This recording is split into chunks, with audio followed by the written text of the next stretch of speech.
as a 16-episoder series for Netflix. I don't know yet dun sa kanilang talks, no? Kung yung last yung Mabuhay Alaw Mabuhay ay magiging series. Hindi ko pa alam kasi hindi ako nakaka-attend ng meetings and everything. But there's one baby project that I've been bugging Tita June Rufino about and Boss Vincent and Boss Vic. Meron akong isang gustong gawing pelikula na medyo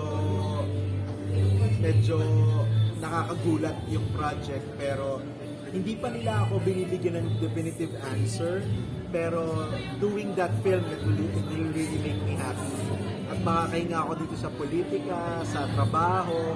Just wanna do that film. Hindi ko pa lang pwedeng sabihin kung ano pero sana matuloy. But I have a lot of endorsement shoots tapos social media wise madami. So sana makapag-shoot ako ng munting pelikula.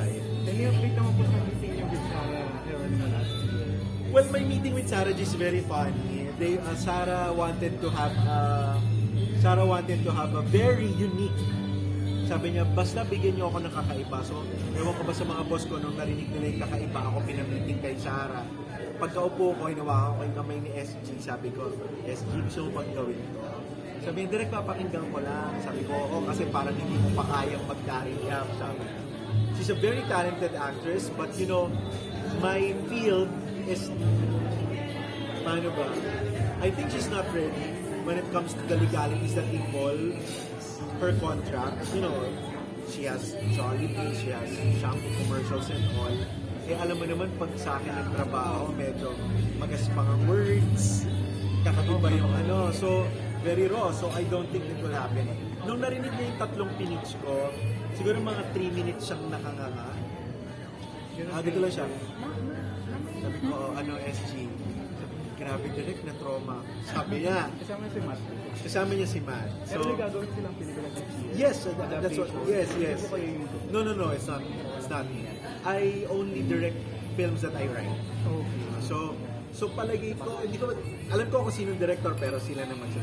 Pero good friend din. So, I'm just so happy with the opportunity na papakinggan ako ni Sarah Heron.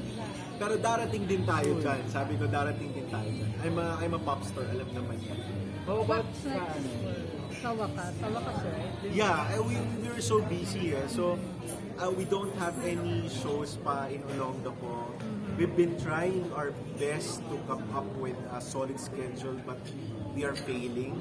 The last bonding that we have was when we watched Miss Saigon sa Soler as a family. But, pero, you know, production is super far from the horizon because of that schedule. with all the love things right now na sikat, nasa tayo yung Kim Pao, how do you want to work with them someday? Well, the array of artists that I'm allowed to work with so far is Viva artists. So ako, I don't see any problem with that. But you know, I don't know.